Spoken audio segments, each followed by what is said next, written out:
ঠিক আছে। বাড়িতে স্নান বা শাওয়ার, যখন কারো স্নান বা স্নানের উপর শাওয়ার থাকে, যেমন এখানে আছে, তখন আমরা একটি স্নান বোর্ড ব্যবহার করতে পারি। প্রথমত, সব সময় একটি অস্লিপ ম্যাট ব্যবহার করা গুরুত্বপূর্ণ। সেটি স্নানের তলায় রাখুন এবং তারপর আমরা এই সরঞ্জামটি ব্যবহার করতে পারি, যাকে স্নান বোর্ড বলা হয়। এর নিচে সামঞ্জস্যযোগ্য পা রয়েছে, যা আপনার স্নানের সাথে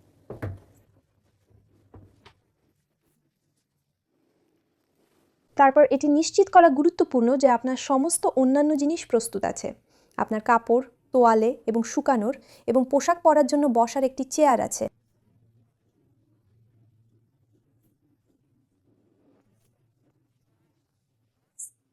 তাহলে জো, তুমি কি আসতে পারো?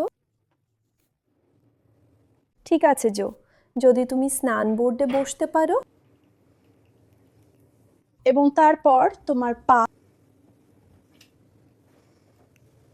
এবং এই অবস্থান থেকে জো হাতে ধরা শাওয়ার ব্যবহার করতে পারবে, অথবা স্নানটি তার স্নানের জন্য কিছু জল দিয়ে পূর্ণ করা হবে। ঠিক আছে, একবার সে ধুয়ে ফেললে, জো, তুমি কি তোমার পা স্নান থেকে বের করতে পারো? প্রতিবার এটাই।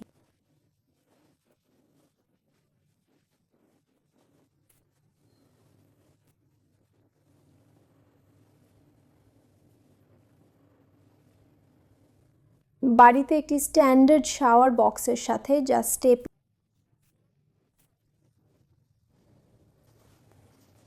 এবং জো আমাদের দেখাবে কিভাবে সে সাধারণত এই সরঞ্জামগুলি ব্যবহার করে।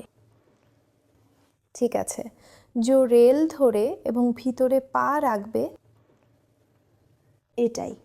পা বাড়াও, ঠিক আছে, এবং শাওয়ার স্টুলে বসো। দারুণ। এখন জো সাধারণত যেমন শাওয়ার নেয় তেমনই শাওয়ার নিতে পারবে এবং তারপর বের হতে সে বিপরীত কাজ করবে।